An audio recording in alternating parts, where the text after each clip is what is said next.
It usually happens when you're least prepared for it. You're standing in the kitchen, one hand stirring something on the stove, the other scrolling your phone for just a second. Your baby is on the floor nearby. There's a colorful toy you paid good money for. Lights, sounds, promises printed on the box about boosting intelligence. And instead of touching it, your child is staring at you. Not crying, not fussing, just watching your face. And in that moment, a quiet thought sneaks in. Am I doing enough? Should I be engaging more? Should I be teaching something right now? We've been taught to believe that smart kids are built through constant stimulation. More toys, more activities, more learning.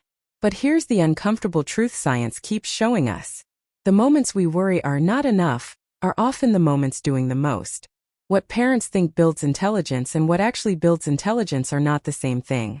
And once you see that difference, everything about how you parent starts to feel lighter. Because what if your child's IQ isn't rising during the moments you try hardest, but during the moments you almost overlook? Stay with me, because the research reveals something quietly powerful most parents never hear. Let's talk honestly for a second. Parenting today is loud. You scroll and see toddlers reading flashcards, babies signing full sentences, parents setting up activities that look like a preschool classroom inside their living room. And even if you love your child deeply, a question starts to echo in your head. Are we behind? You wonder if missing a day of learning means missing a critical window. You wonder if your child's future depends on what you do this year, this month, this week. Maybe you've thought, should I be talking more? Teaching more? Buying something better? And when you're tired or distracted or just human, guilt creeps in. The kind of guilt that doesn't shout. It whispers. But here's what I want you to hear clearly. That pressure you feel isn't intuition. It's comparison. Your brain is reacting to an environment that constantly shows extremes. Perfect moments. Edited parenting. Outcomes without context. And none of that reflects how real brains grow. Researchers don't study children raised in highlight reels. They study ordinary families. Messy homes. Busy parents. Imperfect days. And what they've consistently observed should bring you relief. Because when scientists step into real homes, something surprising happens. Children don't gravitate toward the most impressive setups. They gravitate toward something much simpler. And that observation changes everything. In multiple developmental studies, researchers did something fascinating. They observed children in environments filled with learning tools. Toys designed to stimulate senses. Activities meant to encourage cognition. Parents spent time preparing them carefully. And then they watched what the children actually did. First, yes, the toys caught their attention. But not for long. Again and again, across different homes, cultures, and ages, children did the same thing. After a few minutes, they moved away from the activity. They crawled, toddled, or leaned toward their parent. They looked up. Not at the toy. The face. Eye contact. Expression. Connection. Researchers expected novelty to hold attention.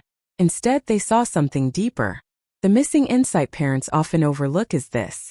Children aren't wired to learn from objects first. They're wired to learn from people. The misconception is believing intelligence grows from exposure. In reality, intelligence grows from interaction. And once you understand that, the entire definition of smart parenting shifts. Because your child's brain isn't waiting for more stimulation. It's waiting for meaning. Think of your child's brain like a city under construction. Roads aren't built all at once. They're built where traffic flows most often. Every time your child experiences something meaningful, a road begins to form. When that experience repeats, the road strengthens. When it's ignored, the road fades. This is neuroplasticity, the brain's ability to change based on experience. And here's the key part most people miss. The experiences that build the strongest roads are emotional ones. This is why scientists talk so much about serve and return. Your child does something. A sound, a look, a movement. You respond. And that response tells the brain, this matters. Neurons fire together. And when they fire together, they wire together. Not because the experience was loud or flashy, but because it was shared. Your child's brain is not a storage device collecting information. It's a relationship-based system learning how the world works through you. Once you understand that, intelligence stops being about pushing more in. It becomes about tuning in. This is where everything becomes simpler. Because you don't need more activities. You don't need better toys. You don't need to turn your home into a classroom. What you need are a few daily habits that align with how the brain actually grows. Not habits that drain you. Habits that fit into the life you already have. I'm going to walk you through 5 daily habits that quietly, consistently boost your child's IQ. They don't require money. They don't require schedules. They don't require perfection. They require presence. And the power of these habits isn't just what they do today. It's what they build over time. Because small moments repeated with connection compound into intelligence. Let's start with the first one. The first habit is responsive talking. This doesn't mean talking more. It means talking back. When your baby makes a sound, you respond. When your toddler points, you name what they see. When they babble nonsense, you answer as if it matters. In the brain, this activates language centers far more effectively than passive listening. Your child isn't just hearing words. They're learning rhythm, timing, meaning. This builds vocabulary, yes, but it also strengthens the prefrontal cortex, the area responsible for reasoning and attention. The second habit is shared attention. This happens when you focus on the same thing together. A bird outside, a book, a spoon during lunch.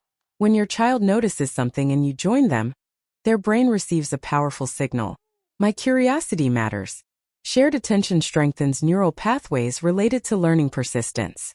It teaches your child how to focus, not because they're told to, but because it feels rewarding. The third habit is movement with encouragement. Every reach, every wobble, every attempt to climb or crawl. Movement builds the brain's spatial systems. These are the systems later used for math, logic, and problem solving. When you cheer effort instead of speed, your child learns to try again.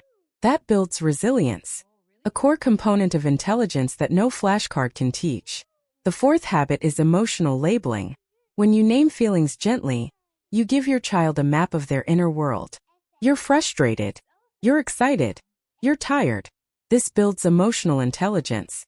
And emotional intelligence predicts academic success more reliably than early academic skills. The fifth habit is calm connection. Quiet moments. No agenda. Just being together. This regulates your child's nervous system. And a regulated nervous system learns faster, remembers better, and adapts more easily. These 5 habits don't look impressive online, but in the brain they're powerful. And when practiced daily, they. Now let's address the thought that might be sitting heavy in your chest. What about the days I didn't do this? What about the moments I missed? Here's what the research says clearly. Brains don't need perfection. They need patterns. It's not about every moment. It's about enough moments. You haven't ruined anything. You haven't missed the window. Development is forgiving, especially when love and repair are present. When you reconnect after distraction, you teach resilience. When you try again tomorrow, you strengthen trust. Your child isn't measuring your consistency. They're feeling your care. And the fact that you're here learning this means you're already doing something right. Parenting isn't about never falling short. It's about showing your child how growth works. And that lesson alone is a gift. So let's return to that moment in the kitchen. Your child looking up at you. Not because they were bored, but because their brain was seeking connection. That look wasn't a distraction from learning. It was the invitation. The most powerful habits don't look like teaching. They look like relationship. And when you understand that, parenting stops feeling like pressure. Starts feeling like partnership. You are not behind. You are not missing the moment. You are the moment. And as you keep showing up in these small, meaningful ways, you're building something far greater than early achievement. You're building a mind that knows how to think, connect, and grow. In the next video, we'll uncover the everyday habits that seem harmless, but quietly interfere with this kind of brain development. Not to scare you, but to empower you. Because once you know better, you can choose better. And you already are.